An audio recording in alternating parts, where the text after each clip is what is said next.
बिस्मिल्लाहिर्रहमानिर्रहीम।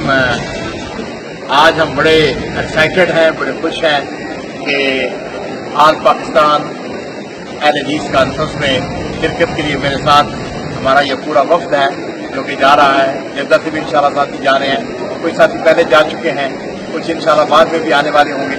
बहरहाल हम सब के सब जो हैं वो मुतमन्नी हैं और शिरकत के, और अल्लाह ताला से ये उम्मीद रखते हैं और दुआ भी करते हैं कि ये जो कॉन्फ्रेंस है ये अहले हदीस के मनहज को उजागर करने में संगीन साबित होगी और उम्मत मुसलमा को इत्तेफाक इत्तेहाद का सबक देगी और इंशाअल्लाह जो इस्लामी कुव्वतें हैं उनके अंदर मज़ीद इजाफा होगा।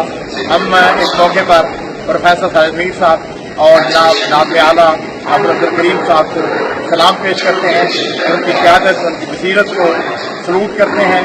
अल्लाह ताला से दुआ करते हैं कि अल्लाह ताला हमारे कायदीन की हिफाजत फरमाए और इन मकासद के लिए ये कॉन्फ्रेंस मुनक्कद की जा रही है, इन मकासद से अल्लाह ताला हम सबको कामयाब करे। अस्सलाम वालेकुम व रहमतुल्लाहि व बरकातहू। कारवाने दावते कुरानो हदीस मरकज़े जमइयत अहले हदीस पाकिस्तान।